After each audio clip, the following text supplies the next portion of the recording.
again. There are plenty of good seats up here. I'm going to give it about 30 seconds and then we'll get started.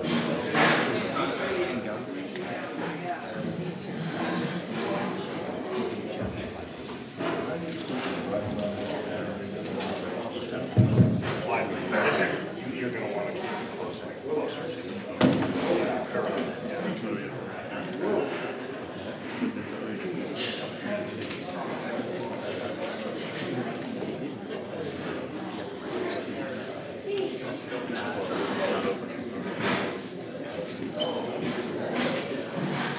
There is room up front here. I think we're ready to go. If you're still walking around to find a spot, I'd ask you all to stand at this point. And before we begin with the prayer and the pledge, I will ask you to silence your phones. Appreciate that. I'll give you a minute to do that.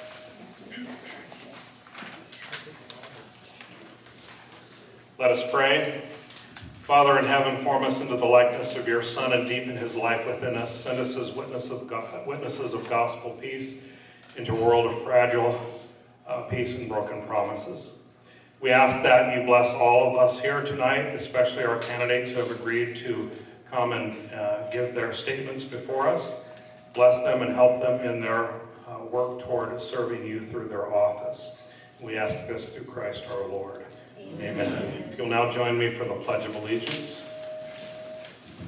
I pledge allegiance to the flag of the United States of America and to the republic for which it stands, one nation under God, indivisible, with liberty and justice for all. Please be seated. You'll find in the back, if you haven't already, there's a couple documents. One has a list of all the questions. The other gives you a chance to write down an audience question if you want. There on the top of that audience question list is questions for tonight's forum. So if you have a list of the questions there, if there's something that you would like to write, you can do that. But at the bottom of that form are possible questions for the sheriff and the supervisor. So let's get started. Welcome to the Mayoral Candidate Forum of 2026 election cycle, provided to you by the Butler County Forum Committee, Republican Forum Committee. I want to also welcome the candidates who have chosen to join us tonight: Jessica Miller, Skip Trowbridge, Doug Ricks, and Jeff Bloom. If you haven't already picked up an agenda with the questions, these are available at the table in the back. Please note the other information available there as well. And you will see a lot of the 6 different petition drive signature statements. You can look over that. I'm not going to explain all of those, but please look them over as you leave. You will also find forms and pencils for the audience questions. Please write your questions and submit them to the members of the committee at the back table. Okay? My name is Steve Ryder. I'm the forum chair. Joining us tonight will be Crystal Stair and Lucas Cox, who will be taking audience questions and explaining the other materials at the back table. Our timekeeper is Dave McPhillips, and the head of the Butler County Republican Party, and our videographer is Joe Peterson. I'd also like to introduce our moderator, Jeannie Riegel, right? And she is the director of the government relations for the NEGOP and has graciously offered to moderate this forum. The forum rules are as follows. The first 4 questions are 90 seconds in length with no rebuttals. All of the following questions will be asked in rotation with a 60-second time frame and a 30-second rebuttal should the candidate wish to use that time. And we'll simply go down the table and move from one question to the next through the candidates. The time is strictly enforced, and I remind candidates to focus on policy and opinions and refrain from personal attacks.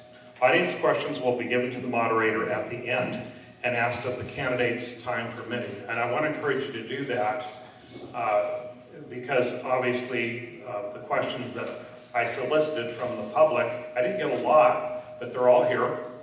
And I'm sure this doesn't cover everything. So time permitting, we're going to end it with 2 hours, but we should have some time, I think, at the end for audience questions. I'm at this time going to turn this over to Jeannie, and we will get started. Thank you, Steve. Have the candidates drawn their number for rotation? Just start with Skip. That's good enough. Oh, okay. All right. As Steve mentioned, I am Jean Regal, and I currently serve as Director of Government Relations with the NAGOP in Lincoln. A couple of years ago, I ran for a state level office, and so I know what it takes to put your head out above the crowd and run for an office. It takes a lot of time, it takes a lot of prayer, it takes a lot of money also. And so I commend you for caring about the leadership of David City, and it matters. And I also commend all of you for showing up tonight so that you're able to make educated decisions on who you want for David City Mayor. That also is very important. So I'd like to begin by introducing each of our candidates tonight. Dana here is on the end. He's a longtime resident of David City. He previously served as mayor at the city beginning in 2006. During his tenure, he was involved in downtown planning and development efforts, and later served as special projects coordinator on TIF projects and street improvements. He remains active in the local community and has ties to Butler County businesses. Jeff is second. He's also a current resident of David City, a graduate of Schuyler Central High School. He works as a service coordinator at Timpty.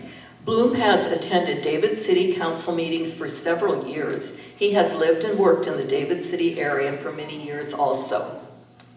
Doug, also a resident, he has served as city administrator in multiple Nebraska communities, including Waverly, where he received the Administrator of the Year award in 2010. His previous connections to David City and Butler County. His professional background includes municipal government operations and budgeting.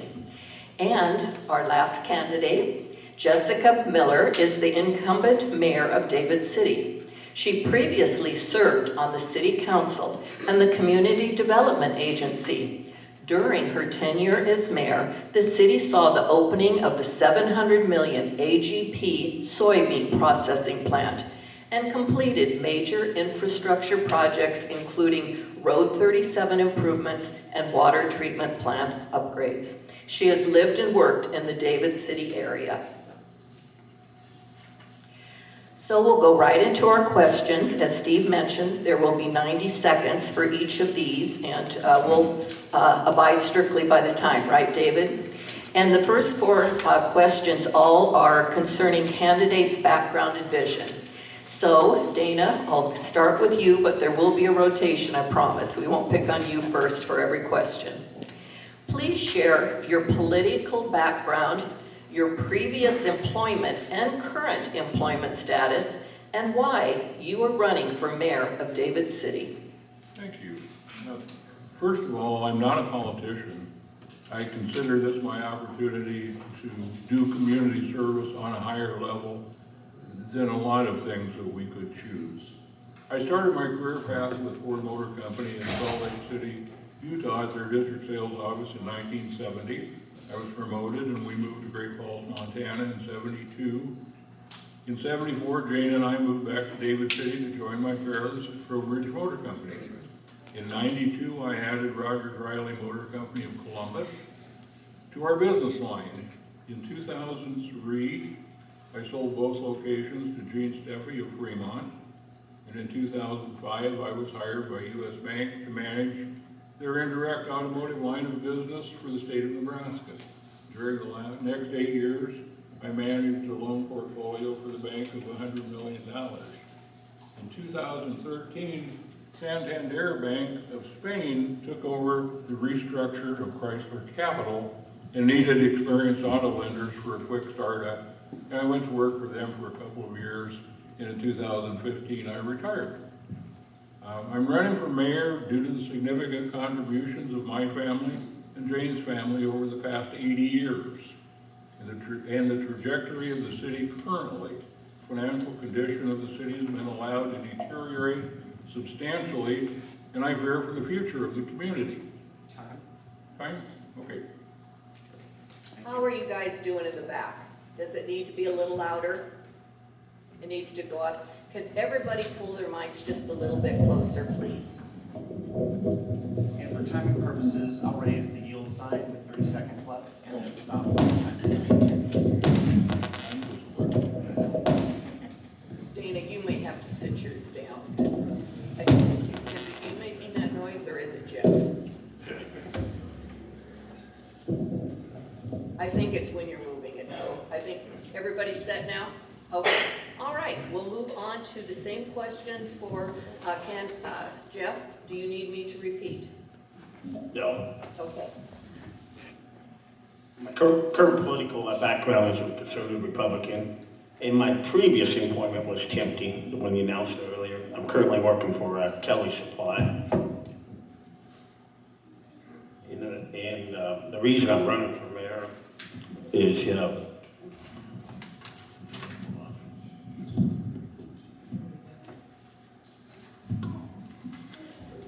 because I believe in responsible budgeting and equality for all, and building a stronger, more unified community. At the end of the day, we are the same, our blood is red, and we'll always stand by that principle. And plus, there's always concerns of my concern, with the budgeting of the police force.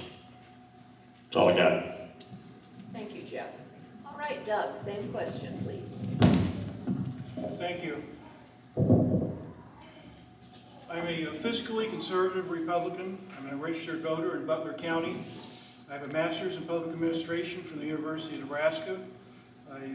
As indicated earlier, I was city administrator in David City for approximately 9 years, and mostly in the 90s, and in charge of the finance, personnel, budgeting, and general operation of the city, and implemented a partial self-funding health insurance program that saved over $57,000 over 2 years, obtained a grant for low to moderate income families to assist in the down payment for the new homes ownership for purchase. I've worked for 5 different mayors. I'm a self-employed business owner of residential industrial properties. About a third of them are in David City. I've been approached over the years by residents, elected officials, employees to come back to David City and help out. The people that have encouraged me haven't been happy with the current administration. I've had several people offer to pay my filing fee, but I paid it myself. So, thank you. Thank you. Mayor Jessica?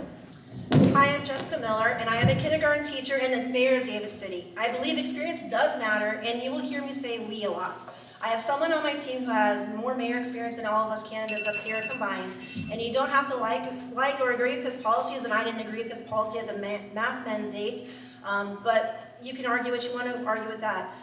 During his term, he had a strong financial position, and he is on my team. And through the vision of the city council and myself, we are adding John Kopetsky to our team, who has a long and very distinguished career with impeccable credentials, and he is also on my team. I have clearly demonstrated that I have adequate time for this position. I am able to promptly address issues that come up daily. As mayor, you are responsible for making life better for those in the community. You need to have high standards of integrity and be willing to be a team player. It is not about abuse of power or being better than someone else. It is about betterment of the team you are building and wanting to work with. The biggest challenge facing the residents of David City is affordable and reliable utilities.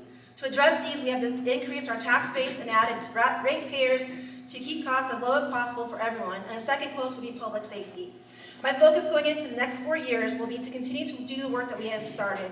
It is my intent to implement the recommendation of the state auditor by enhancing our policies and procedures, and the public should know that we had begun the investigation of irregularities prior to the auditor becoming involved. And I'd also like to add that we will continue to improve our infrastructure. Thank you. Question number 2, and we'll start with Jeff. What do you believe is the primary responsibility of the mayor, and are you confident you have adequate time to fully fulfill this responsibility?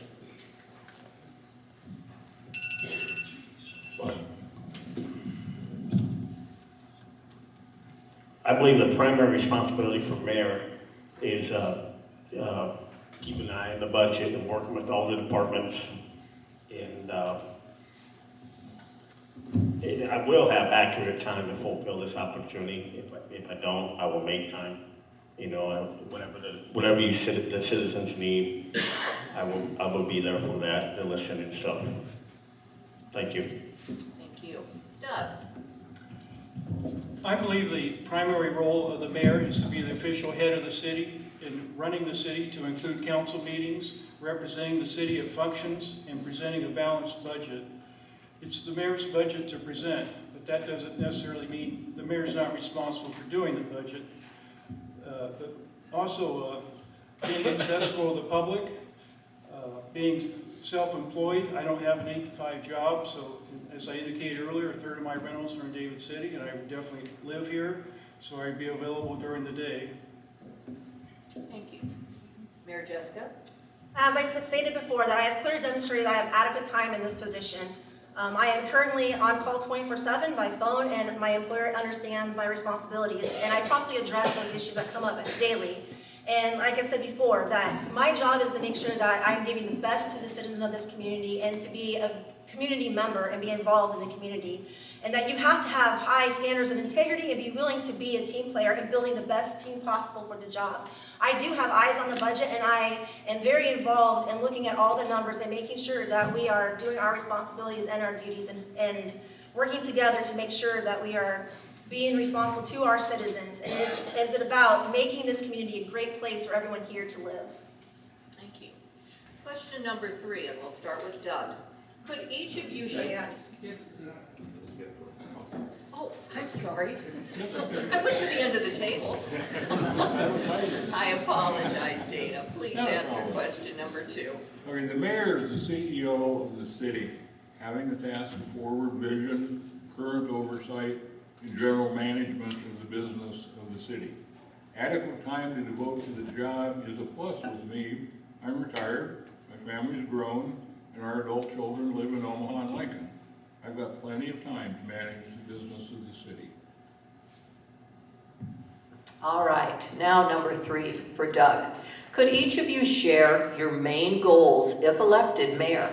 And specifically, what steps would you take to safeguard against waste, fraud, and abuse while ensuring taxpayer dollars are used responsibly throughout your term? Provide the city services as efficiently as possible while hiring and maintaining quality employees, all within a balanced budget. That includes the department heads not going over their budget. The city has a lot of projects. The first thing to do is determine if they're all necessary. Can't afford to do everything at the same time. All right, thank you. Mayor Jessica? Do you want to repeat the question for me, please? I'm trying to follow along on my sheet, but Sure, I'd love to. Actually, skip number 3. okay. Would you like me to read number 3?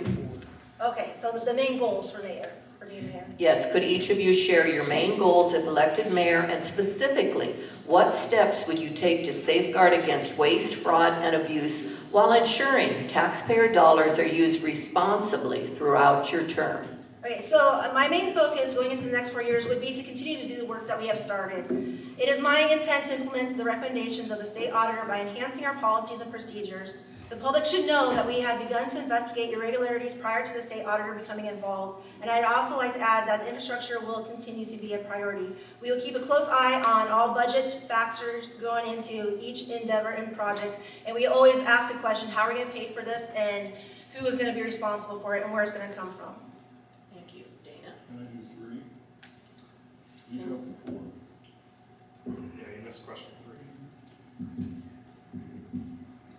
I say continue on with 4 and then go back to 3. Yeah, can you answer number 4? Yeah, let's do number Oh, you want Oh, to- I had that as number 3. Oh. I have number 4, what do you see as the biggest challenge? You have different. Yeah, let me give you my. Can we go ahead? I don't think it'll make that big a difference, No, will it? yeah, just make sure we're. Okay, so Dana, we're doing 3 on on your sheet number 4, but the one that says, could each of you share your main goals? I'm sorry, I didn't understand the confusion out here. Yes, that's what mine says. You,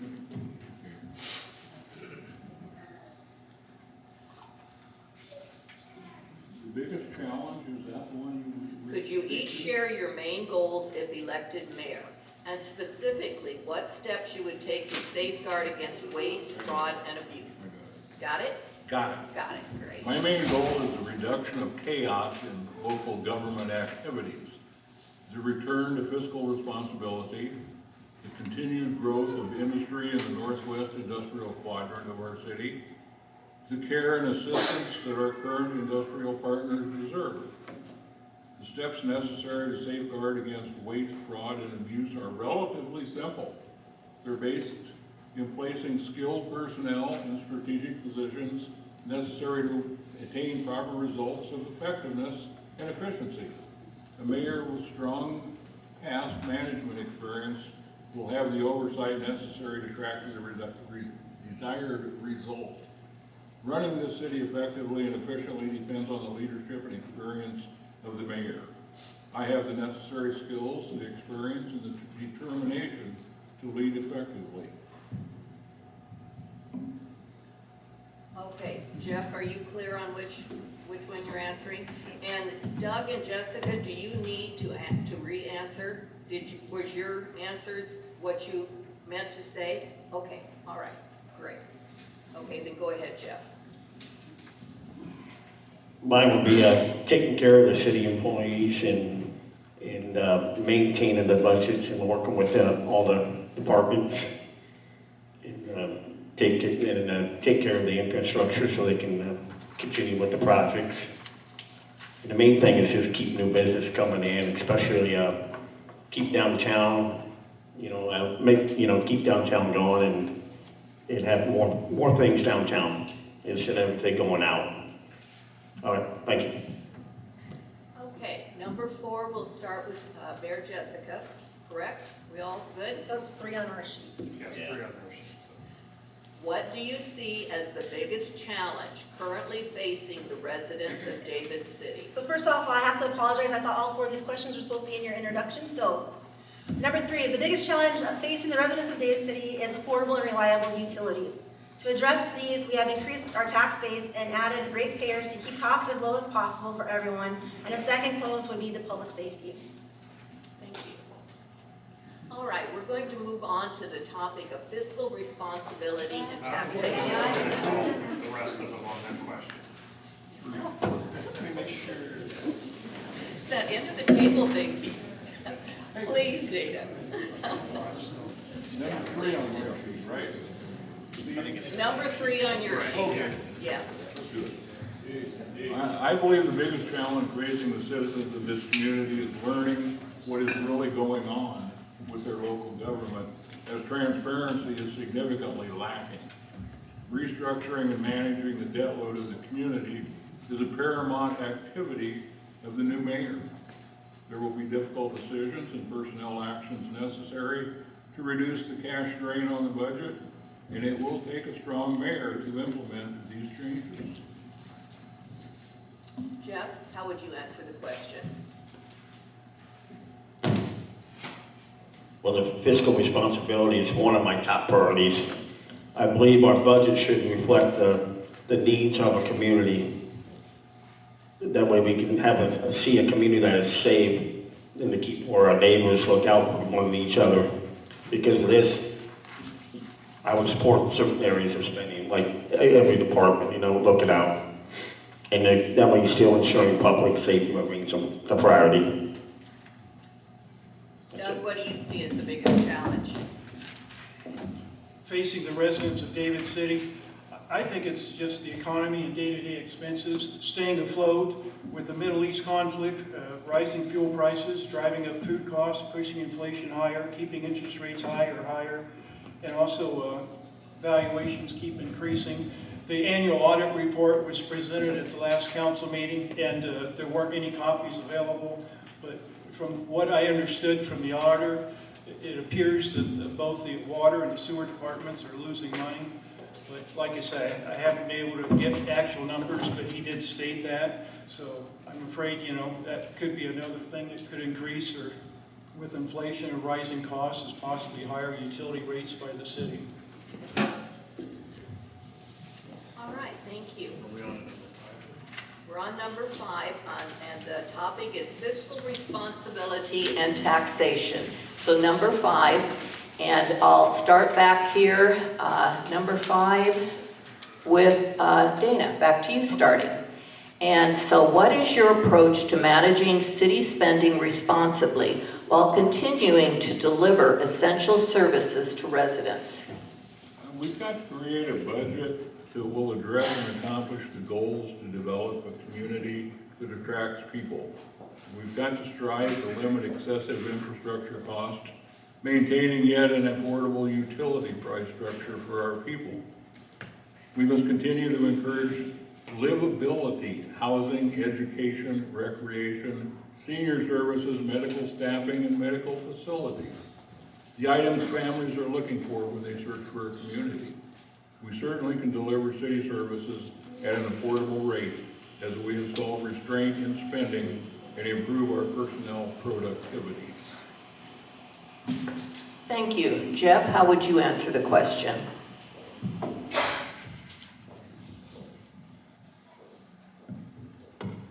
What is your approach to managing city spending responsibly while continuing to deliver essential services to residents? Well, the main thing is, continuing that budget, and maintaining it, and just keep an eye on it and work with all the departments.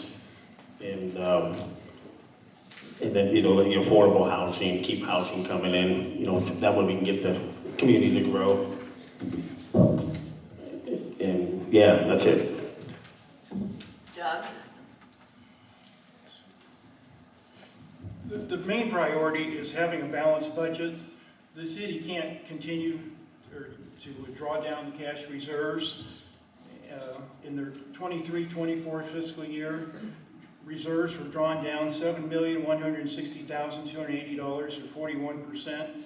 24-25, it's estimated they drew it down $2,447,000, or 23%. And this year's projected budget to draw it down another $3,830,000, or 48%. So if they have one more year like this year, the city won't have any reserves. So it's crucial that you start having a balanced budget, meaning you spend less than you're taking in. Thank you. Mayor Jessica? So for every project that comes into the city council, our first question is going to be, how are you going to pay for it, and what is the revenue source to pay for this expenditure? We have had a lot of growth in a short amount of time, and as you see, a lot of these projects I had inherited, and that we had to front load some of them, and as the revenue is now starting to come in, the projects are in completion, we are building back up those reserves. And you have to remember, when you look at the audit reports, you're looking at actual numbers versus projected budgeted numbers. Budgeted numbers are not actual numbers. Would anyone like an additional 30 seconds to add something they didn't add initially?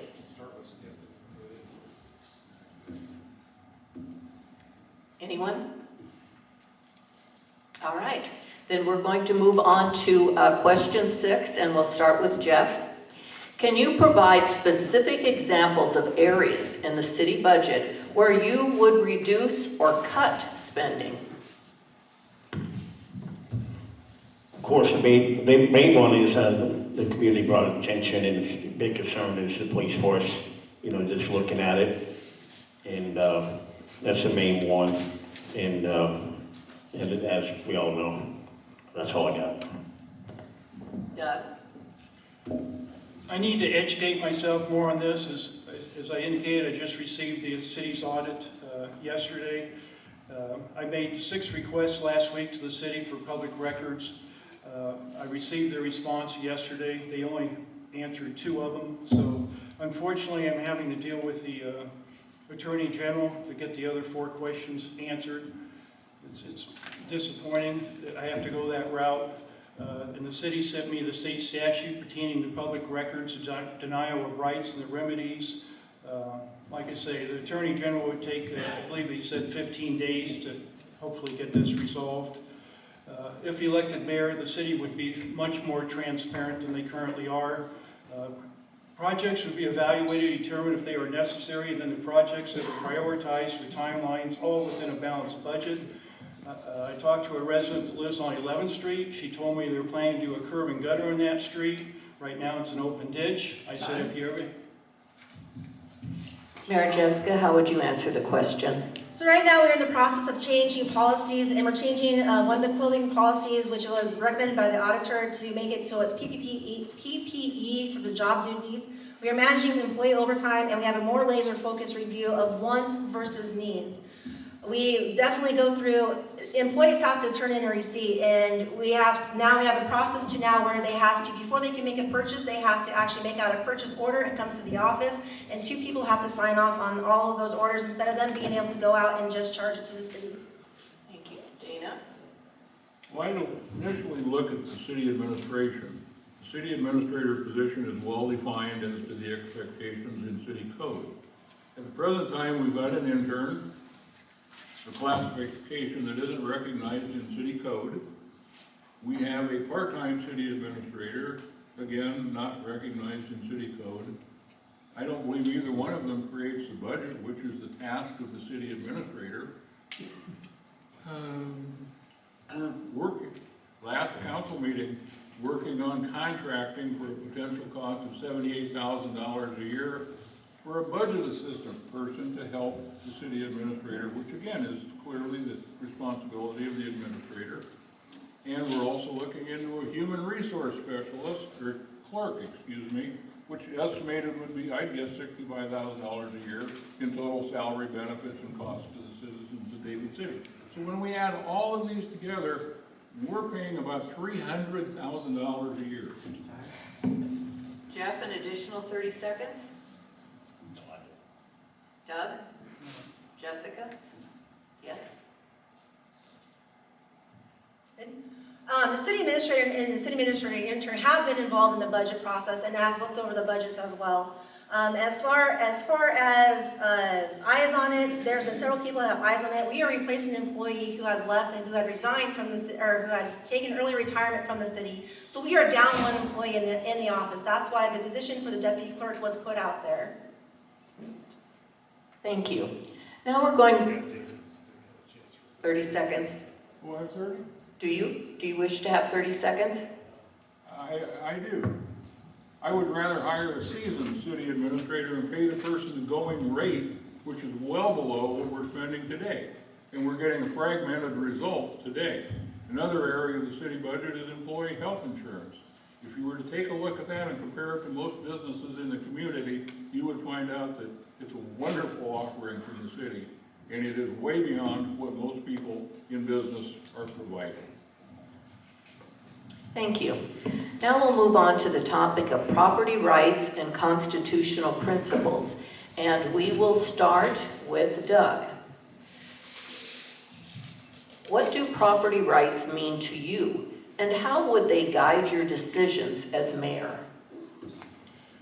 Property rights mean not having too much government interference by way of regulations and when it comes to one's personal use and enjoyment of their property. Part of this also pertains to the abuse or misuse of eminent domain or the taking of someone's property for unpaid property taxes. David City is a smaller community. People live here for the quality of life. They want to get away from the larger cities with all the rules and regulations. Some rules and regulations are necessary, but we don't want to overdo it and chase residents away. Thank you. Mayor Jessica? So for me, obviously, property rights are guaranteed by the Constitution. Everybody has the right to own their property and do what they want on their property. I agree that there needs to be less government when it comes to your personal property. And I will also say that the use of eminent domain should always be the last resort. Even though some people want us to go right after it, that's not the way that you should proceed. You should proceed and be able to work with the citizens, and that would be your absolutely last resort is eminent domain. Thank you. Dana? Property rights is a long and it's a deep subject. It's got to do with what you can do, what you are allowed to do within your community on the property that you own. Each community has a different standard for property rights and expectations of neighborhoods and what you expect your neighbor to look like. So property rights are not, they're universal, but they're not the same everywhere. We need to take a look at what can be moderated by the establishment of equitable processes. Communication, listening is a big deal. Let's listen to the people that aren't meeting our standards and see, maybe they'll tell us why they're not.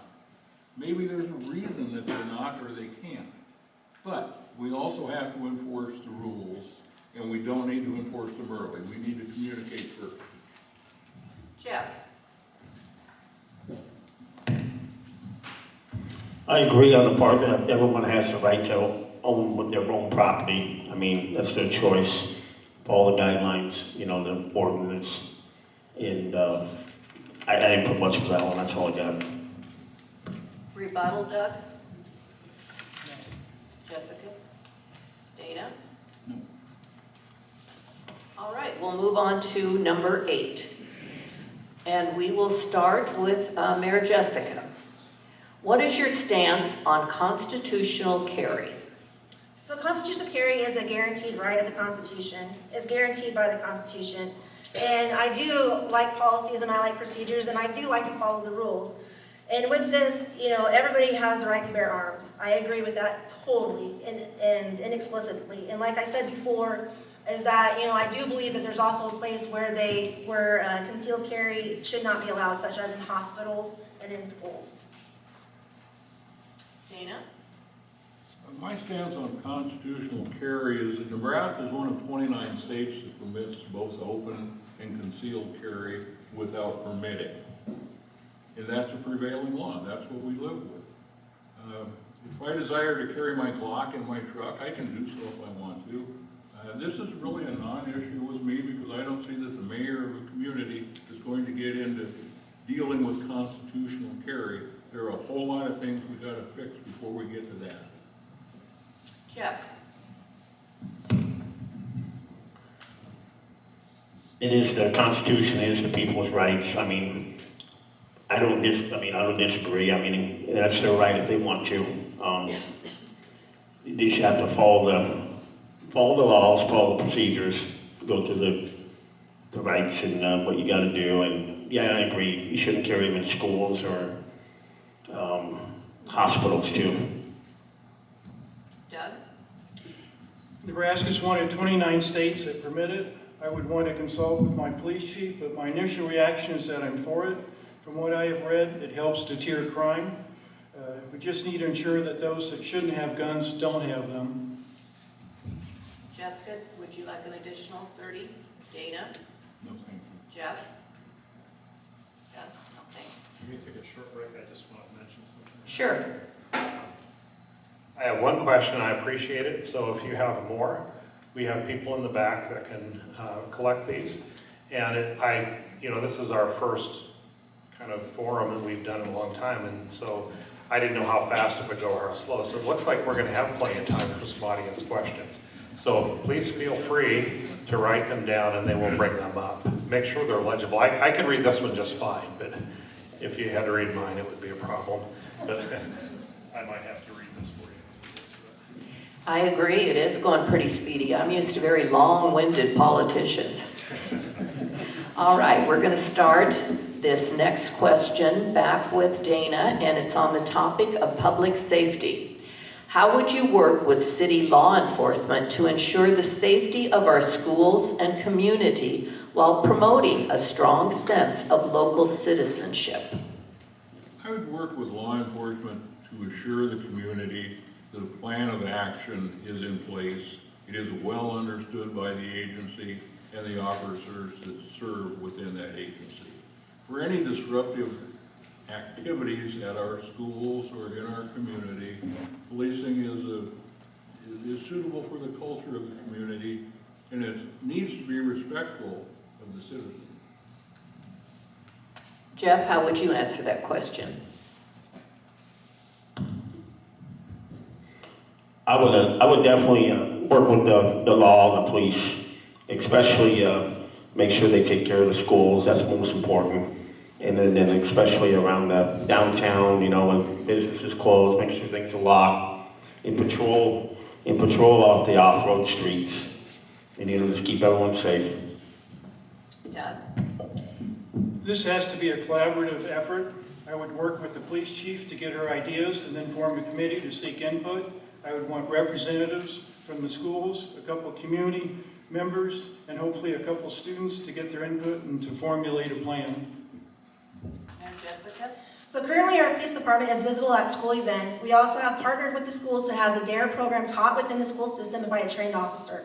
Officers go to the schools and do random checks of the hallways and lockers and locker rooms for drugs. They are also invited to join in different activities during the school day, and they have done several of them. For example, joining students for lunch on occasion throughout the school year. This helps build positive relationships between the students and community members. Officers continue to patrol the streets, work on enforcing city ordinances and getting by the 3-strike rule, so they are working with citizens and trying to help them figure out a way to get these ordinances taken care of. And assisting the sheriff's office on calls per the interlocal agreement. We are also very proud that we experience a very low turnover rate within our officers. Thank you. Dana, would you like an additional 30 seconds? No, thank you. Jeff? Doug? Mayor? All right. Then we'll move on to question number 10, and it is around the topic of community partnerships.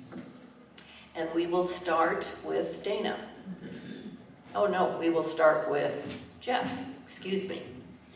What is your vision for collaborating with local charitable organizations and service groups?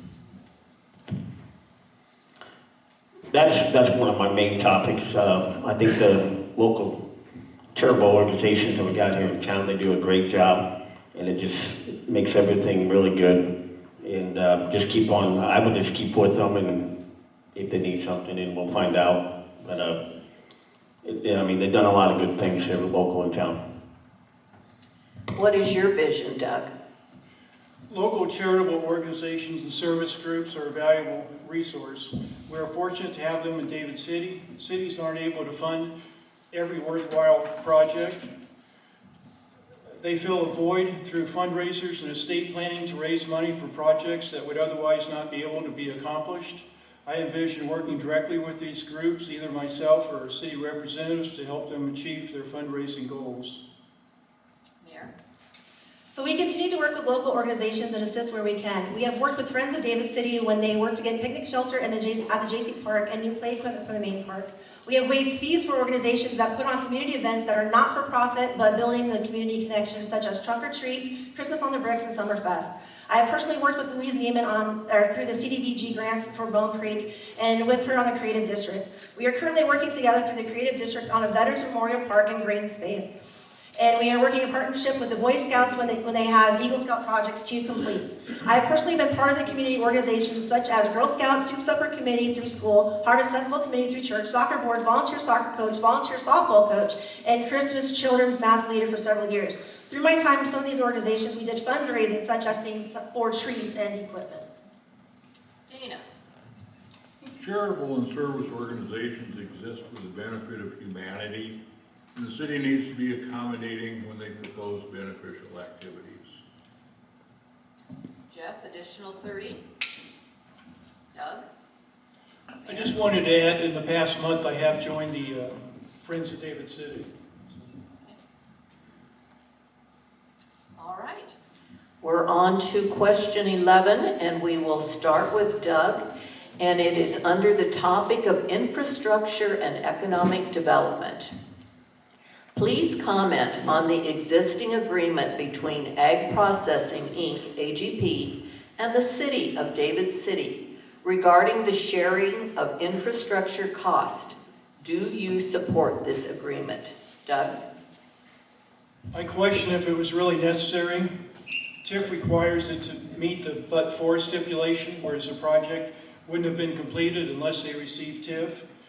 And without the utilization of TIF, from what I hear, AGP is very well financially off. That's my initial response. I would like to see the financials they provided to the CDA determine if the sharing of the infrastructure cost was appropriate or not. Every project is unique and has to be evaluated on a case-by-case basis. One size does not fit all. Thank you. Mayor? So the partnership between AGP and the city has been beneficial for both parties. Before AGP began to build here, they donated $25,000 to the fire department. And we support the agreement for infrastructure because we have structured a financial agreement with AGP to benefit the city in the long term, benefiting our ratepayers. Without AGP, the citizens would have had to deal with the whole debacle with the wastewater lagoons. Dana? I'll bet there are less than a handful of people in this room who have been exposed to the formal redevelopment plan, the TIF agreement as that we're speaking about tonight. And that for the construction of Road 37 and the overpass, the sewer delivery needs and the water main extension project undertaken to place this industrial giant in David City. I do have some concerns initiated by the desire to incorporate additional properties into the original mapping of the TIF project, which could indicate that there might be concerns that the development of property assessments may not be increasing at a rate necessary to fund the payback. The payback to the 15-year tax rebate to the banker. The banker in this case, I believe, is AGP. And Justin might know that better than I do, but we'll ask later. Yeah, the TIF debt has to be repaid within that 15-year time frame, and it has to be done. Jeff? Well, I'm not for sure if I really agree with it all. I mean, because it did, I mean, it brought the construction people in and created, business. But, I'm not sure how many employees it has, and my understanding they don't have a lot, but, they're not from David City, they're from Columbus or Schuyler. There's a lot of them. So, yeah, I don't agree on it. Doug, 30 seconds extra. Mayor? So in the redevelopment contract, AGP was valued at $80 million. The city will receive 30% of the TIF over the next 15 years to cover the water line and the trunk sewer system. Dana? Yeah, I do have a comment on that. Microphone. Excuse me. I've still got a copy of the email from the city attorney when I was working for the city as special projects coordinator, and that email told me that I was not welcome at the first financial meeting held between city representatives and AGP financial executives in Omaha. I've never understood why I was not allowed to go to that meeting, but I often wondered what they didn't want me to know. And I wonder to this day. Well, that's my comment. Thank you. Jeff, additional 30? Was that a no? Oh, okay, I'm sorry. Okay, that completes our more general questions, and we're going to move into more individual citizen submitted questions. And so we will, oh, I'm sorry, I thought you said 17. We will start with Mayor Jessica. Do you agree or disagree that the city of David City faces more of a spending problem than a tax problem? I would say currently we have more of a spending problem because the cost of providing services is expensive. And we have had an unprecedented growth within the town of David City in a short period of time that helped, or that went towards the increase of the spending that the city had to front load some of these projects. And we are getting our return on that right now. And we are working on cash flow projections and a cash flow budget to where we can better manage that and know exactly where things are going and how things are managed. It's absolutely a spending problem. All of the taxing authority of the city of David City is tapped out. Can't raise property taxes. Well, you can raise them 0.3 of a mil, which is virtually nothing. You can't raise sales taxes because they're at the maximum. There is no more tax revenue source available for the city to go to. So if we're going to balance the budget, it's got to come from spending because you can't increase the revenue. Jeff? There's more of a spending problem, as I see, and a lot of it is what I believe is just the budget. Just need to look at it and create a budget where it's horrible. Doug? As I indicated earlier, it's definitely a spending problem. I agree with what the mayor said. The 23-24 fiscal year, they drew down reserves. Actually, $7,160,280, and then the next year was estimated, and this year's projected. But then again, why would you submit a budget showing a deficit? I mean, if I were elected mayor, I'd have a balanced budget. I wouldn't have a budget showing a deficit. Additional 30 seconds, Mayor? So there was a negative amount of $485,000 on the audit report because the money that was taken out of there was actually supposed to be taken out of the water fund versus the general fund. So that is why you have seen a deficit on that audit report. Dana? Yes, and since I alluded earlier that we're at our taxing limit on almost everything that we're able to tax on, how many of you know that our utility departments kick money that goes into the general fund budget for various reasons? It used to be to the tune of $600,000 to $800,000 a year, which I always called an insidious tax. Jeff, 30 seconds. Doug?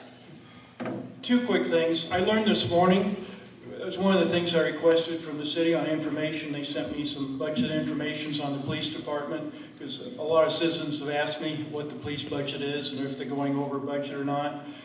The forms they sent me did not include what the budget amount was, but for the 24-25 fiscal year, there is actually a little over $992,000 spent on the police budget. And the other thing I wanted to mention with the annual audit presentation that was just done at the last council meeting, the auditor compared us to other comparable communities with our tax rate. We're 20% higher than our peers. Okay, we'll go on to question 13 and start with Dana, who's going to grab his microphone. Would you support efforts to repeal or reduce the estate tax, often called the death tax, or any additional taxes levied by the city? The true term is inheritance tax, and it's levied by the county. It is not levied by cities. I would not support the city looking into trying to modify or get an inheritance tax. I don't think it's doable anyway. I don't know where the question came from. Jeff? As myself, I would not repel, the inheritance tax or, that tax. Doug? There are two sides to this. Nebraska is only one of 7 states that has an estate tax. The estate tax charges 1% fee on all of the estate value. This fee goes to the county where the resident or residents were residing. On one side, the county needs the revenue, but I'm guessing this isn't an annual revenue the counties can count on, meaning it probably fluctuates annually. On the other side, with Nebraska being ranked 6th in property taxes with a high rate, something has to give. If the estate tax was repealed or reduced, maybe more people would either stay or move to Nebraska. I'm for the repeal or reduction of the estate tax. Anytime you can lower taxes, I think it's a plus. Mayor? So inheritance tax is a county issue where the rules are set by the legislature. It is outside of the scope of the city, and I firmly believe in less government and less taxes as evidenced in our reduction of the levy. Extra 30 seconds. Dana? No, Jeff? thank you. Doug? All right. We'll move on to question 14. And we'll start with Jeff. In your opinion, what is the proper role of the sheriff in a city, county, state legislature, or federal government, if a city, county, state legislature, or federal government passes a law or ordinance that you believe to be unconstitutional? What is the proper role of the sheriff? Jeff? I didn't see this question. I don't have an answer for this one. Doug? I think it depends on the sheriff. I would talk to the sheriff to obtain his or her views. Ultimately, it's their decision. If the city would pass an ordinance I believe to be unconstitutional, then I would want to talk to our police chief to get her position. I would hope the council will never be put in such a position. I always ask if an ordinance is legal and enforceable. Mayor? The sheriff is held to the standards of upholding the law. There are 3 separate and distinct branches of government, and these fall clear under the judicial branch, and it would be up to the courts to determine the constitutionality of it. Dana? Well, I'm not a qualified attorney, and my beliefs would not modify anything a mayor might do to disagree with recorded law. if we have recorded law and the sheriff is in charge of enforcing that law, I don't know what the mayor has to do with it, to be very honest with you. Rebuttal, anyone? All right, we're on to number 15, and we'll start with Doug. As mayor, how would you support private educational institutions in our community, such as Aquinas High School, given community views on public school funding? As a city, it's difficult to support private educational institutions in our community financially. That being said, there are other things we can do. As someone that goes to Casey's occasionally for biscuits and gravy, during the morning, traffic can be cumbersome with all the students driving to school at that time. I know the Department of Transportation District 1 engineer, Tom Goodbarn. I'm concerned that once the hotel construction is completed, traffic will only increase. I'm hoping District 1 could do a study once the hotel construction is completed, determine if a traffic light is warranted or something else. It could be possibly vehicle activated, such as a downtown light, meaning the north-south traffic light would always remain green unless there was traffic of cars waiting to enter onto Highway 15. Mayor? So I've consistently stated that we need both schools in our community to be strong, and we have unwavering support for the education of every student in our community, and we continue to work with both schools. Dana? Educational institutions are extremely important to the community as they're a driver of in-migration. You know, we're blessed to have two good school systems and a choice in David City, Nebraska, and I do believe it drives in-migration from people that might be looking for one or possibly the other. And I would support any legally advisable assistance to Aquinas High School if I were mayor. Jeff? I do agree, we do have both, two good schools, which we both need. You know, there's enough in the community. And also, and we just need to keep working with both schools as well. Doug, rebuttal? Mayor? Dana? All right, we'll move on to number 16, and we will start with Mayor Jessica. How would you handle situations involving actual or perceived conflicts of interest as mayor? What rules or standards should apply? So one of the first things that I did as mayor was to pass a conflict of interest policy. I have no problem stepping away or out of the chambers when this is an issue. I've done it before and will continue to do so. I believe that all members of a governing body should abide by this. There have been some issues that I have questioned and relied on our legal team for guidance when it came to voting members. I've also given reminders to the voting members about the conflict of interest policies and that they have all signed and agreed to the form. I've also reminded office staff of this as well, and that they need to let someone else handle situations that are involving family members. Dana?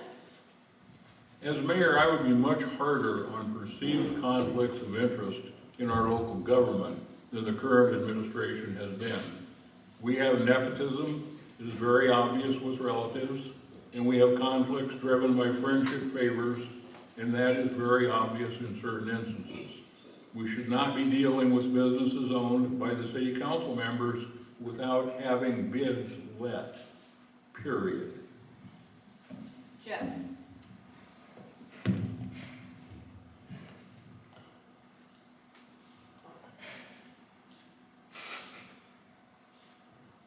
Well, the best way for conflict with interest is just try and avoid it, but if it does happen, I would step away from it and,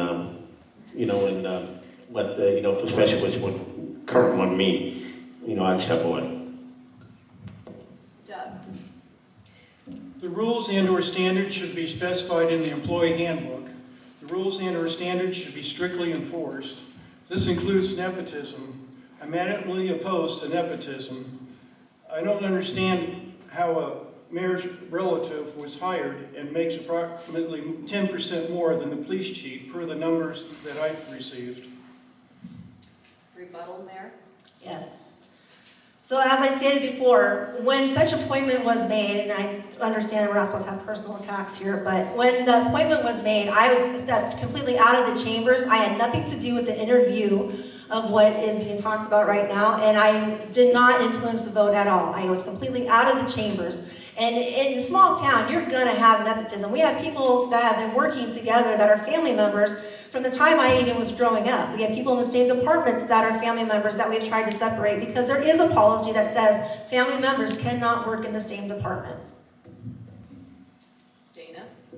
I do not believe that stepping out of the room or abstaining from the vote answers this question well.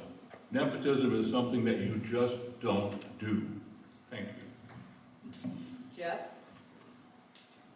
I- Doug? All right, question 17, and we will start again with Dana. If a tax-funded survey demonstrated a clear majority position on a specific issue, how would you approach your decision? Would you primarily follow the survey, rely on your own judgment, or give more weight to residents who attend a public meeting? I would give substantial weight to a survey if the population responding was a large population. I would inject my personal judgment on a secondary basis, and I would weigh loud and squeaky wheels in an open meeting at a much lower rate than the other two. Bullying is never a good practice. Jeff?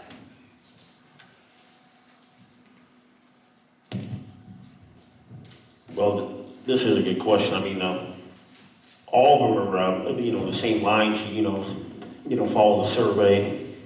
And it basically says, yeah, you need to have the attended public meeting so the community can have their input on it as well. Doug? I would weigh all aspects. I would look at the survey results, seek input from residents who attended the public meetings, and process all the input, and ultimately rely on my own judgment to do what is the right thing to do. Mayor? So it is important to remember that surveys can be unreliable depending on the return rate, who conducts the survey, the scientific research method, and other variables. You cannot just rely on the opinions of people attending public meetings. That is too small of a survey sample. The best method is to evaluate the situation on its merits. What is the strongest argument for it, and what is the strongest argument against it? Then you ultimately rely on the representative government that we have in place, and then they are voting to represent the constituents and who they represent. Rebuttal, Dana? No, Jeff? Doug? No, Doug. Okay, well, we're on to question 18, and we will begin with Jeff. What is your understanding of government subsidies for green energy initiatives?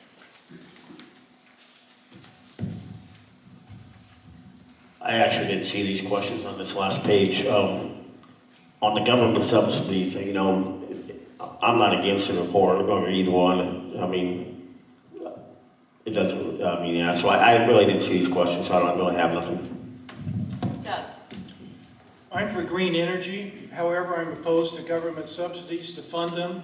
They need to be self-supporting. If they aren't self-supporting, the government shouldn't be subsidizing them. Mayor?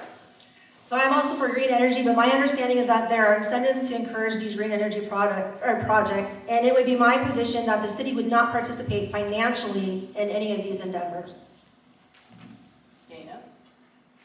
My understanding of green energy subsidies, Microphone. my understanding of green energy subsidies is not very deep, I will admit that. It is something that I am not a fan of. I can see some value to wind and solar, but I don't think it's something that we need to subsidize. Jeff? Rebuttal? Okay. All right, then we're on to our last question, and we will begin with Doug. Almost every career has its share of successes and setbacks. What key lessons have you taken away from those moments in your career? In the beginning, I forgot to mention, I also was at 22 years in the Army National Guard. I went as a private, came out as a lieutenant colonel. I'm very proud of that. I went to State Officer Candidate School, and I graduated as class president And they keep track of, they give you merits and demerits. I had more demerits than anyone in my class, but I also had more merits, and I guarantee you I did more push-ups than anyone else in my class. So, but seriously for a second, going back to my time in David City, I know a couple people have brought that up. In 1998, my last year in David City, LB 1114 took effect. It limited cities to a maximum tax levy of 45 cents or 50 cents with an interlocal agreement excluding debt. At that time, the David City levy was 87 cents. We had to cut spending. I had every department cut their budget. I was not a popular person. No one in that position would have been well received. There are no such things as setbacks if you learn from them and continue to get up when you're knocked down. I was the bearer of bad news. Because of that, Mr. Trowbridge led the charge to dismiss me. Mayor? So during my years as mayor, David City has received 3 awards. Honor Award for the Water Treatment Facility, Honor Award for the Construction of Cooperative Way, and Small Community Improvement Award from MPZA. Congressman Flood uses David City as an example of flourishing communities in his speeches because of all the improvements that we are accomplishing and continue to strive for.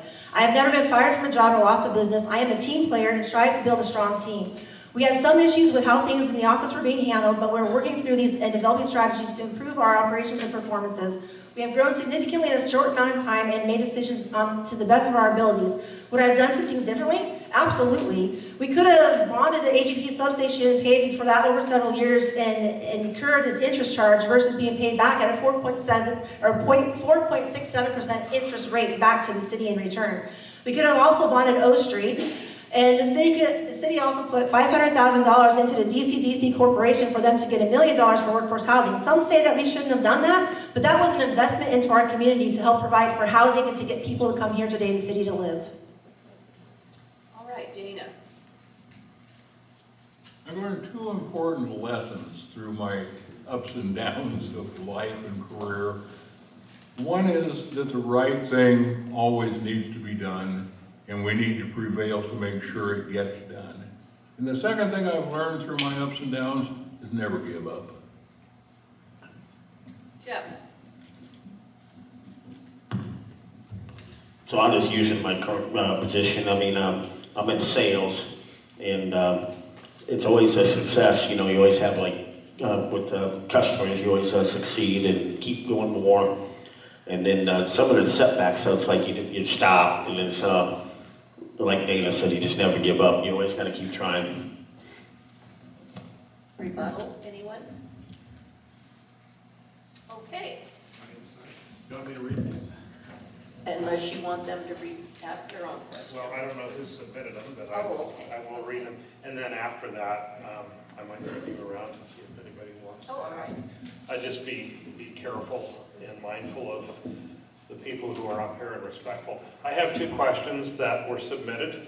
The first one was more or less asked and answered, okay? And it's a little bit more on the brutal side, but I'm going to read it anyway.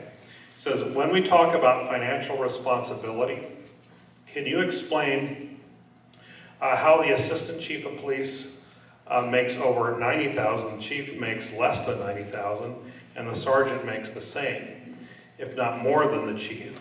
Mind you, no other agency in our general area, especially not one of the size of David City, makes any more near that amount with that little of experience. And I'll let you handle. The rotation would start with the mayor. Absolutely. So the way in answering that question right now is that the chief of police is on a salary basis and the other ones are on hourly basis.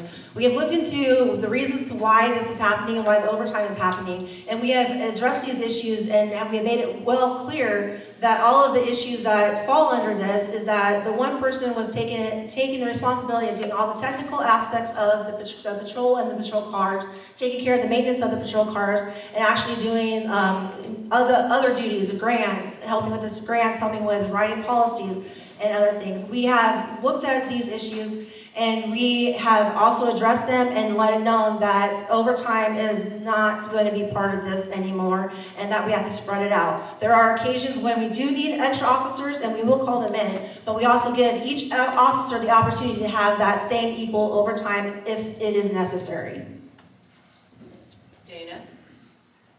Microphone? Would you like to Am I respond to the question? rebutting? Or what am I doing? Oh, we had an audience question. Do you need me to repeat? No, I would have no idea why we have such a disparity in pay. You know, I've not been there. If I were the mayor, I would certainly look into it and fix this. But the question I have is, I don't believe we have anybody on staff with a badge and a gun and in a car at 2:30 in the morning. I think our people are home asleep in their pajamas, aren't they? No, we have people on the street Let's not at ask 2:30 personal, to keep 6. them addressed to the audience. Okay, thank you. Jeff? I won't look that way, because I didn't go that when they first set it up. But if I was mayor, I would look into it, and I would sit down with the city council and, the current chief of police and everybody. Comment, Doug?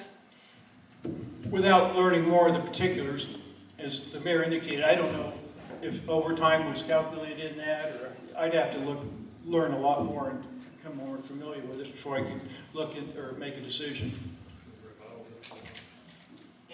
Mayor, would you like to I would say just like to something? point out that we are 24/7 on duty. An officer standing right in the back room right there, it works 6 to 6. Further comments? I'll read this next one.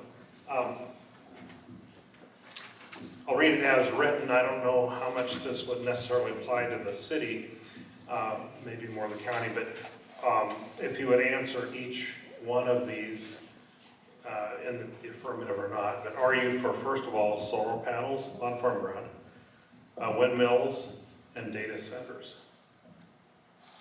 Read that one more time, please. Okay, I'm doing the best I can. It said, are you for, and separate your answers. First of all, solar panels on farm ground. And this is not necessarily related to the city, it might be more of a personal opinion. Windmills and data centers. That kind of goes back to the green energy question we had earlier, but this is more specific. So whoever wrote this, I think, wanted a specific answer on those 3 issues. I don't know who to start Dana? with, but okay. I am not for solar panels on farm ground. If I were the mayor of David City, I probably wouldn't have a lot to say about that. Data centers, it would be interesting to see if somebody that builds data centers, which are huge, unbelievable expenditures, would knock on the door of David City asking permission to come in. We don't have the ability to furnish power to them. We don't have the people to fill their needs. And what was the third one? Windmills. Windmills I don't like at all. Jeff, comments on solar, wind, or data centers? I wouldn't really be against the solar panels at all, or windmills. If anybody can save money, I mean, that's the name of the game, because it's tough out there in the world.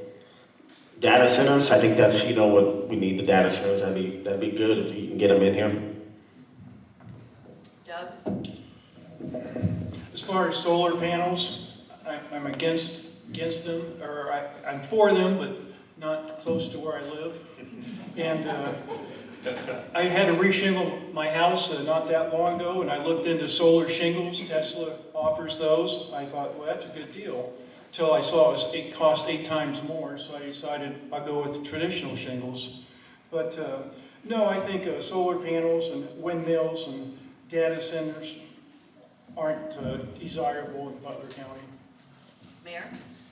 I have to kind of agree with that. I like renewable energy and green energy. However, I don't think David City is the right place for it. And I'd also say that right now, that where people are trying to build, they're not from Nebraska. And I believe that Nebraskans deserve the right to the land first. And I don't agree that we should be using farmable farm ground for these processes.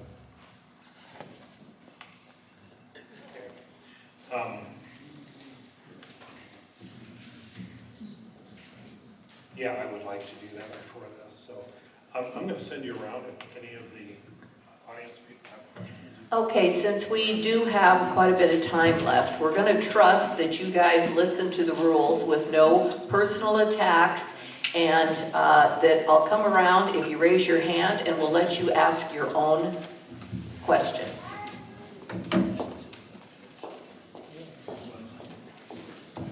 State your name.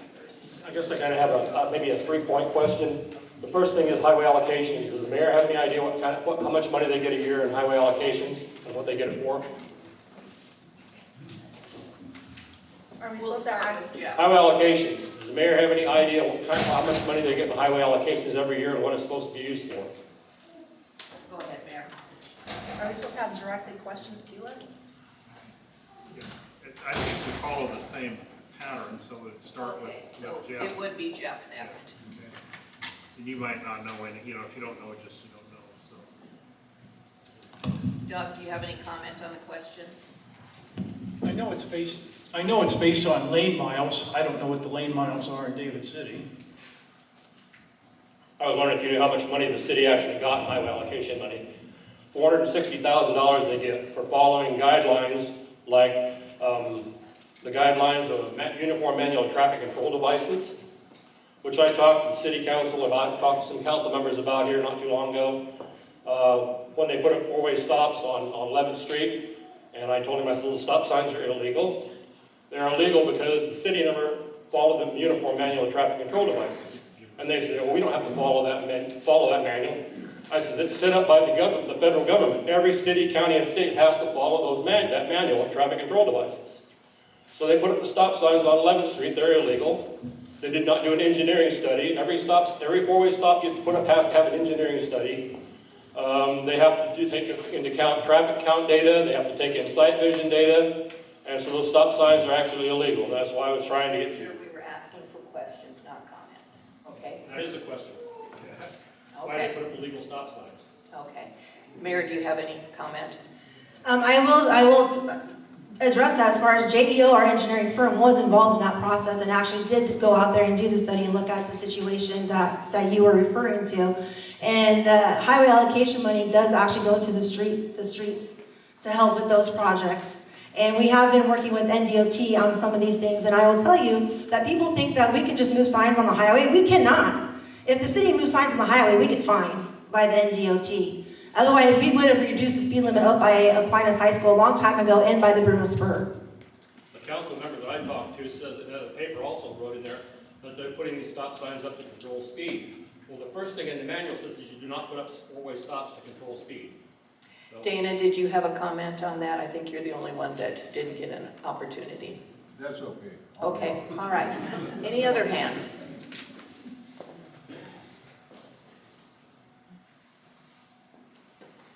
You sure?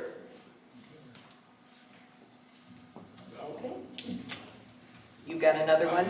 Do we dare? Do we dare? I doubt Is it shorter? Probably not. You can probably ask this question if I ask you. Why does the city pay for residential windows? Oh, wait, we got one here. Okay. Let me take this back. Used to kind of have a ruling in town that nobody could have steel roofs on their houses, garage, or anything. I don't know if that's still an ordinance. Just wondering your opinions on that and what the ordinance actually is in David City. Can we start with Dana? Can you repeat the question? I can't hear you. He couldn't hear you.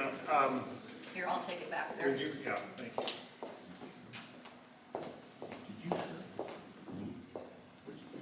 And we will start with you, Dana.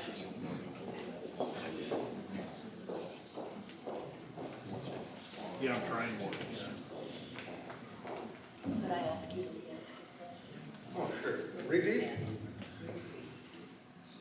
I guess my question is, in David City, in the past, planning commission knew or was told that you weren't supposed to have any metal roofing, like on houses, garages, no tin roofs on anything. I do see houses in David City now that have tin roofs on it. Just wondering your opinion of that, and if that is, if the city ordinance got changed for tin roofs on residences, housing, and garages. Thanks. Do you have a comment, Dana? My memory from years gone by tells me that reflectivity is one of the reasons that was discussed.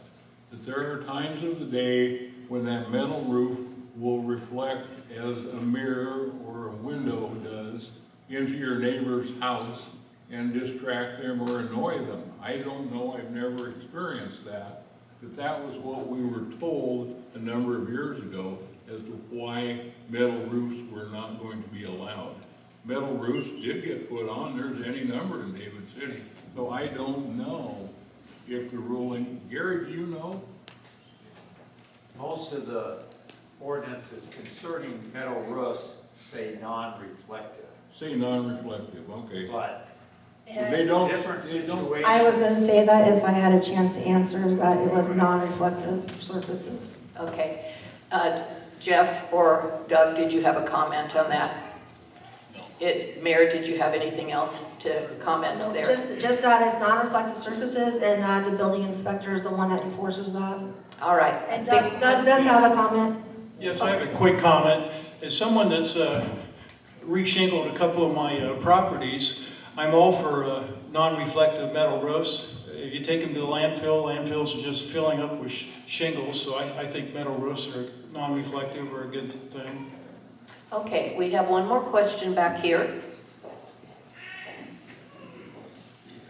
So my question has to do more with if there was some sort of healthcare type mandate put on.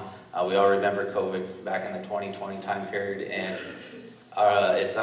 it's my understanding that at that time the mayor decided to put a citywide mask mandate on. And so I just wanted to kind of see where you guys stood on something like that, what your opinions are, depending on health mandates and stuff like that. Thank you. We'll start with Jeff. What is your opinion on a mask mandate? Well, that'd be a tough one. That could be like a little sticky. I mean, I'm not really for it, but I understand it.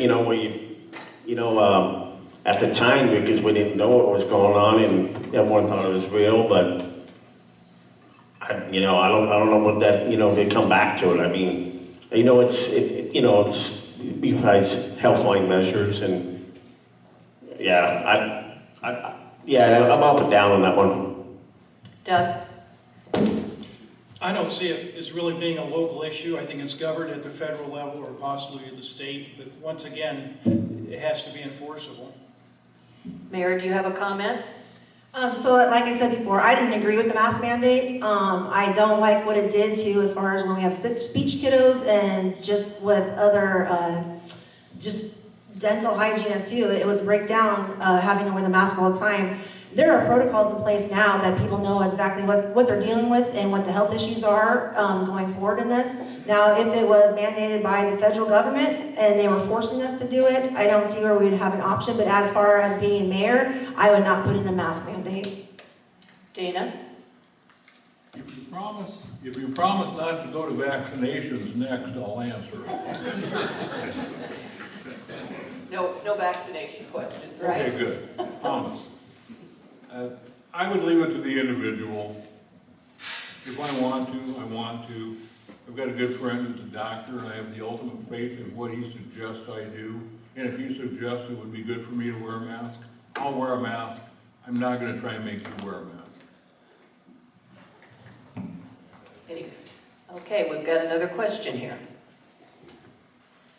Do any of you guys have a plan going forward with like a downtown revitalization? Or, I mean, I know we've done some, but I don't know how far we've gotten as far as where we wanted to progress to. I'd like to see a more walkable downtown, more business thriving down there. Is there still funds available?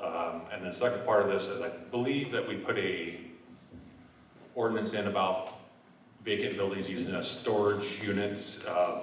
What has the effects of that been on our downtown? Has that improved anything or anything changed there? I think Doug. Yes, Doug, would you begin? My understanding is the city did obtain a grant for downtown revitalization, but from what I understand, it hasn't been utilized at all. I don't know if it just needs to be promoted more, or if it's part of a cost-sharing issue and the businesses, can't afford their cost-sharing. I don't know. Mayor, do you have a comment? Yes, so the downtown, so that has actually been extended, and we have had 2 individuals that have gone out and talked to businesses about it and have actually done the footwork for it. Unfortunately, it does come down to a cost issue of it, because the businesses have to put up front a percentage of that, and then they get the money back. And not everybody can afford that at this time. As far as the ordinances go for the vacant buildings and being used as storage areas, we are definitely working on that ordinance. We did put in place that there's a fine, that they're not a viable business. We're looking at redoing that ordinance as far as making them more responsible, to making it a viable business, and to getting our building inspector in there. Dana? Yes, I'm the one that did the work on acquiring a $560,000 downtown redevelopment grant from the state of Nebraska, approximately 3 years ago. And to this date, nothing has been done. Nothing has been done. I visited with one man before I was released from my city obligations, and he didn't want to pay 25% of the facade work on his building. And my response to that is, if somebody else is going to pay 75% of making my place look reasonably decent, I would like that. Right now, the east side of our square is not very good looking. The north side of our square needs a whole lot of help. The south side is moderate at best, and the east side is moderate at best. We need to start paying attention to what the downtown looks like. Jeff, do you have a comment? I would just want, I would work with the people downtown, money's an issue, but I do agree, downtown needs stuff. But, you gotta work with them, money is on the budget and it's an issue. Okay, Mayor? So 2 businesses have done the downtown revitalization. It is paperwork, and it is a money issue. And we have had, like I said, Will has gone down and talked to a lot of people. Reiko has gone down and talked to a lot of people. They have been doing the footwork for this and trying to encourage people to do this. And I would agree, we do need to clean up our downtown. I would love to see that the apartments above the businesses would be utilized as apartments again and actually brought up to code. Any further comments from the other 3? Okay, we have another question over here. Thank you for running for mayor. It does not sound like fun to me. Right? I have a simple question and maybe a hard question at the same time. So even though it's not my cup of tea, I just want to know what drives you to want to get up and be the mayor every day. Why do you want to be the mayor? Let's see, I think we're starting with the mayor. What drives me every day? I was born and raised here. I love my community. I have been a volunteer in my community, and I've raised my 6 children with my husband in this community. We are going on 28 years of marriage where we've been here. We've been invested. We've been invested in all 3 school systems in Butler County. And I want to make this a place where our children they stay here to raise their children, and they want to be here, and they want to thrive here. David City, like I said, you go away to college, but then you come back. This is like the heart of where you can go either direction and still come back and have that small community, that community that is with you and that supports you. And I've always wanted to be a part of the community, as you saw through my community efforts, of volunteering and being a part of that. Dana? I think I said earlier, what makes me want to be mayor is my family and my wife's family have contributed significantly to this community for the last 80 years. It's something that means a lot to me. I am the last person in either family that can help this community, and I'm not going to turn my back and walk away on it. I am not going to do that. I believe I can be of benefit. Things are not going well right now. I'm not happy with a lot of things, and we can do better than we're doing. Jeff? Well, I've been, in Davis City for 26 years, and me and the wife, and I raised my kids here. I like it, and then for me, wanting to be mayor is, I'm a community person. I like to be involved, and then I like to see, things happen, and good things, and anything to do to help people. Doug? I've been paying property taxes in David City for this is my 33rd year. And when I left David City, I went to Waverly, and the first mayor I worked for in David City was Bob Mize, and I used him for one of my references. And when the mayor in Waverly called him, he said, "You won't find anyone better financially, and the employees will love him." And right now, from everything I'm hearing from people in the community and the employees that are talking to me, employee morale is not good, and the finances need to be improved. And I feel those are my strengths, and I'm to the point in my life I'd like to give back, and I just feel like I have a lot of experience and a lot to offer. Anything to add, anyone? Are there any other questions? Otherwise, we have someone with a second question. Oh, you've already had second. Okay, so I just need a little clarification on this, if it is true. And so the question / clarification would be, explain why or if Steger Lawn Service will be taking over all the lawn care for the city instead of a city employee. And then what, because if it is true, it sounds like the contract seems to be quite substantial.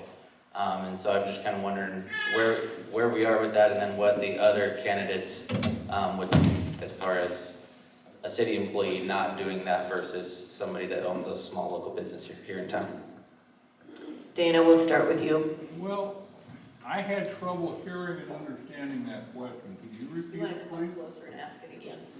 Make it a little more concise.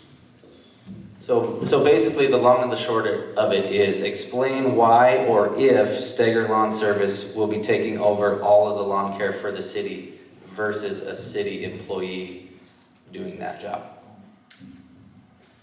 I don't know the number, but I'll bet we've got 2 semi-loads of lawn mowing equipment on the ground right now that we own. I don't know that we're short of people. I think that was about a $70,000 contract for mowing. I don't recall exactly, but that seems like quite an expense when we have the equipment, we have the people, and maybe they're so busy they can't mow lawns anymore. I don't know. One suggestion that I have is we should investigate what one community has investigated, and that is retired people using the city mowers, working for the city for that specific purpose. They can make 10 or 15 bucks an hour and be sitting somewhere playing cards or drinking coffee. I think there are a lot of people who would like to do that. Jeff, do you have a comment on that? Well, I think you should have the city employee do it. I mean, I believe you probably save more labor and money and stuff. So yeah, I mean, why not keep the city employees doing it? Comment, Doug? I guess I'd be curious to know what the rationale was for hiring an outside mowing service for, I've heard it's 70 to 80,000, even possibly more. But as was indicated earlier, in Waverly, we just hired retired people. We paid them $15, $16 an hour to mow, and they were thrilled to do it, and they did a good job. So if it's a matter of not having enough employees, I'd look at retired people or retired farmers to take care of the equipment and do a good job. Mayor? So yeah, so Steger's was hired for a 5-year contract on this, and when the city council looked at this and they discussed this and they went over to the cost of everything, the city is actually saving money because we're not paying retirement plans, we're not paying insurance plans, and we also had the park supervisor had just retired as well. So it was a savings to the city to hire them out and to help with our parks. I mean, our park is an attraction to David City, and it's always been something that David City can be proud of, and we want to continue to make it that way, and we want to continue maintaining all of the trails and helping out the current employees that we have and keeping up with everything that they have going on. David City's growing. They are also having more responsibilities, so that's why. Dana? May I ask the mayor a question on that? No, let's just address the audience. We're going to keep that rule going. Okay, we've got another question over here. Since we're on the topic of the park and the mowing, this is a little bit different, but I understand we have a wonderful park here, great pool, the lakes are nice. I understand this will never be in the black on the budget books, you're always gonna spend money on these. Do you see a benefit to the city as like a return on investment, bringing people in here, or how would you be able to utilize these areas to attract more residents and keep residents in town? It's a little off the topic, but I think that'd be, love to hear from you. We'll start with Jeff.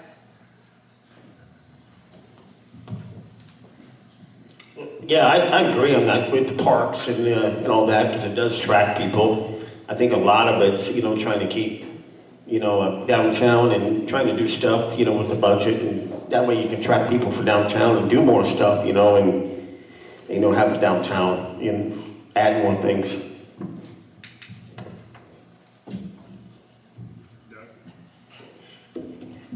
I think David City has a lot going for itself. I think as long as you keep up on the amenities, we have a wonderful golf course, a beautiful library, we have the new museum, I think as long as we can keep adding jobs, and the city will keep growing. And so it's important to keep the infrastructure and the amenities that we do have and keep expanding them.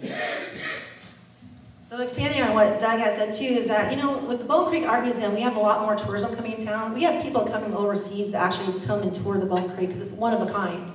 And we just need to keep that attractiveness going on. We have a great recreation program, and he is constantly adding to those programs. They started adult leagues to get adults involved in the programs as well. And we continue to look at the surveys that have been sent out and look to see exactly what people are wanting and what's going to keep them here, and hopefully have them come back and actually want to live here and stay here and raise their families here. Dana, did you have a comment on the question? No? Okay. We've got a question over here. Okay. Back in May 9th of 1990, a sidewalk ordinance was put in place in David City. And it said that every new build or house moved in has to have a sidewalk. Obviously, there have been a lot of houses built in town in that period of time, and they do not have sidewalks. Is this just a use ordinance, or what is the deal on that? So I think, Doug, you start this round. So what is your opinion on the sidewalk ordinance? Well, in May of 1990, I would have been city administrator. So I think the intent was for all new housing to have them put in sidewalks, and eventually they'd all connect. I guess I'm not aware of any instances where sidewalks haven't been put in, unless it's been in the last 20, 25 years. And I don't know why they wouldn't have been put in. Mayor? I'm I was in middle school then, so I apologize. But I will say though that we do have the ordinance. We have a sidewalk committee who started working on repairing sidewalks and making sure that they are in good condition. We have had a turnover of building inspectors and a lack of building inspectors, and now we do have a building inspector that has enforced some of these, and we're trying to go back and make sure that they're starting with the current ones being built, making sure that they're getting their sidewalks in as per ordinance, and then going back and working on other residents to make sure that those sidewalks get put in. Dana? 1 second, please. I am a fan, and if I are elected mayor, I am going to push very hard for occupancy permits in this community. If you build a house and it doesn't meet standards of any sort, an occupancy permit should not be given until it does. It would also help clean up the rental situation in David City. There are places that humans probably should not be living, but nobody ever goes and looks. Anytime the utilities change in name, an occupancy permit should be required to be pulled. And that would mean somebody walks in that property and takes a look at it and asks the question, should people live here? I think there's a great future for occupancy permits for many different reasons. Jeff, do you have a comment on that? On the sidewalks, I mean, yeah, if they're building a new house and stuff, I think they need to have sidewalks, with it. That's part of it. And I don't really know the orders from 1990. Any other comments on sidewalk ordinances? Okay, I think I'm going to turn it back to Yeah, we'll call it a night. I have a couple of things here. Keep in mind that this is the first go-around for our committee, so we're learning as well as you are. I appreciate your patience there. Can I see a show of hands of anybody who received a text? Because we're trying different ways of drawing people to the forums. So if you got a text and that motivated you to come to the forum, can I see a show of hands? That'll help us.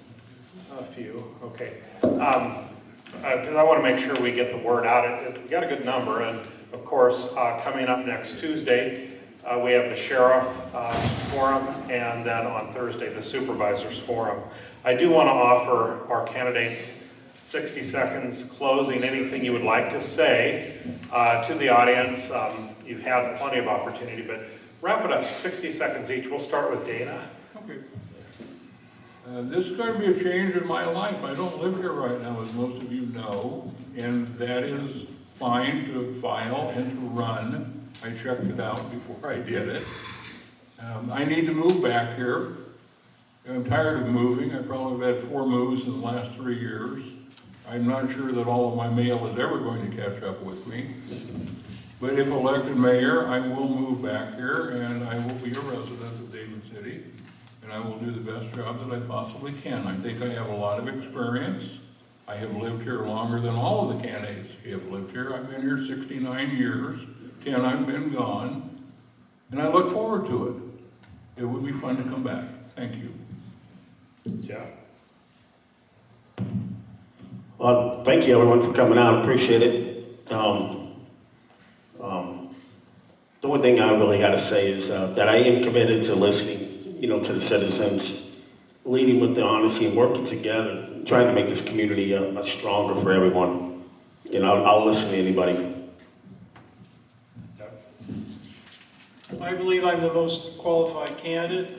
The city needs to be transparent. We work for all the taxpayers, and I will be available. If someone needs to talk to me or has an issue, my goal is to get back to them within 24 hours. The city's at a financial crossroads with their spending that is not much longer sustainable. And the time for change in David City is now. You can't continue down this road. And I appreciate your support and asking for your vote. Thank you. Yes. So yeah, people are tired of the political toxicity that is in our country and in our local government. And I am committed to our local government conducting itself with the transparency that we have provided and integrity. We believe that the citizens of David City deserve that, and it should be expected of them and of us. We will make available any information that is allowed by law to be shared by citizens who request it. And I am deeply grateful and humbled by the trust that has been placed in me as your mayor. And I want to thank everyone in their interest for making our community a better place to live. And to borrow a paraphrase and a quotation, because I love doing this, of our state here, is the salvation of the salvation of the city is in the watchfulness of its citizens. So thank you for being diligent and taking part of this process, and thank you. Thank you all. I'd like to thank all of you for attending the forum this evening. We have the building till 9, but I would encourage you to on your way out to check out all of those constitutional prerogatives that we have there. There are 6 that you can sign or not. But and any feedback, I've given you a chance to ask questions with an email there, so I encourage you to do that. With that, I will let you all go, and thank you for coming. Let's give them a round of applause.